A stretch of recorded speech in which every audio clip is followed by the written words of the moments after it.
நண்பர்களுக்கு வணக்கம். இன்றைக்கு கும்ப லக்னத்திற்கு ராஜயோகத்தை கொடுக்கக்கூடிய மகாதன யோகத்தை கொடுக்கக்கூடிய கிரகங்கள் எவை?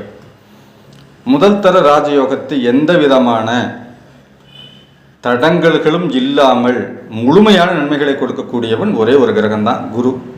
2-11 குடையவன், முழு சுபகிரகம். கும்ப லக்னத்திற்கு ராஜயோகத்தை கொடுக்கக்கூடியவனு குரு தான். சுக்கிரன் 4-9 குடைய ஆதிபத்தியம் உடையவன். அப்போது குருவும் சுக்கிரனும் இணைந்திருப்பது, ஒருவர் பார்த்துக் கொள்வது, திசை நடத்துவது, ஆட்சி உச்சமாக இருந்த திசை நடத்துவது இன்னும் யோகம். இப்போ குருவும் சுக்கிரனும் எதிரெதிர் குணங்கள் கொண்ட கிரகங்கள். குருவன் ஞானத்தை தேடி போகக்கூடியவன், பேரின்பத்தை அடைய ஆவல் கொண்டவன் குரு. இந்த உலகத்தை அனுபவிக்கக்கூடிய சிற்றின்பங்கள் தான் இந்த உலகம். இந்த உலகம், இந்த பிறப்பு அனுபவிக்க பிறந்தது தான் அப்படின்னு எண்ணங்களையும் அதற்கான ஆசைகளையும் தூண்டி விடுவோம் தான் சுக்கிரன். இப்போ இருவரும் இந்த கும்ப லக்னத்துக்கு இணைந்திருந்தாலோ, ஒருவர் பார்த்து கொண்டாலோ, பரிவர்த்தனையானாலோ மிகப்பெரிய யோகங்களை கும்ப லக்னத்திற்கு கொடுத்தே தீர்வார்கள். இதில் குரு திசை நடந்தாலும் சரி, சுக்கிர திசை நடந்தாலும் சரி, நூற்றுக்கணக்கான கோடிகளை இவர்கள் சம்பாதித்தே தீருவார்கள். இப்போ இவர்கள் ஆட்சி உச்சம் அடைந்திருந்து அது மறைவாக இருந்தாலும், ஏன்னா கும்ப லக்னத்துக்கு 6ஆம் வீட்டிலே குரு உச்சமாகி அங்கே சுக்கிரன் இருந்து இருவரில் யாராவது ஒருத்தர் திசை நடத்தினாலும் அது யோகத்தை கொடுக்கும். 8ஆம் வீட்டிலே சுக்கிரன் நீசமாகி குருவுடைய பார்வை, குரு ஆட்சி பலம் பெற்று மீனத்திலிருந்து குரு நேராக சுக்கிரனை பார்க்கிறார், சுக்கிர திசை நடக்கிறது. மிகப்பெரிய யோகங்களை, சம்பாத்தியத்தை, புகழை, நூற்றுக்கணக்கான கோடிகளை சம்பாதிக்கக்கூடிய அமைப்புகளை ஏற்படுத்தி கொடுப்பார்.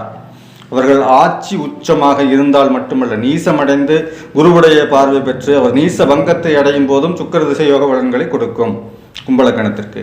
இருந்தாலும் கும்ப லக்னத்திற்கு சுக்கிரன் 10 வருஷம் நன்மைகளையும் 10 வருஷம் தீமைகளையும் செய்வார். இருவரும் இணைந்திருப்பது, ஒருவர் நேருக்கு நேராக பார்த்துக் கொள்வது, பொருளாதார ரீதியாக ஐஸ்வர்யங்களை அள்ளி கொட்டி விடுவார். ஆனால் இல்வாழ்க்கையிலே கணவன் மனைவிக்குள்ளே சின்ன சின்ன சிக்கல்கள், மோதல்கள் இருந்து கொண்டே இருக்கும். அதே மாதிரி முதல் தர யோகத்தை கொடுக்கக்கூடியவன் குரு தான். குரு 2-11 குடைய ஆதிபத்தியம். 6ஆம் வீட்டிலே உச்சமாக இருந்தாலும், அவர் குருவோடு சுக்கிரனுடைய பார்வை இருந்தாலும், இணைவு இருந்தாலும் மிகச்சிறந்த யோகம்.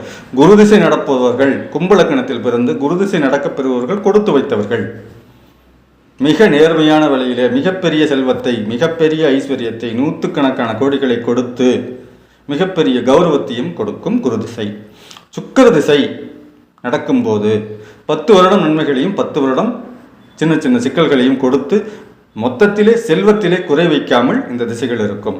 புத்தி நடக்கும் போதும் சின்ன சின்ன உயரங்களை, ஒரு 40% நன்மைகளை குரு புத்தி நடந்தாலும் சரி, சுக்கிர புத்தி நடந்தாலும் நிச்சயமாக கொடுக்கும். வணக்கம்.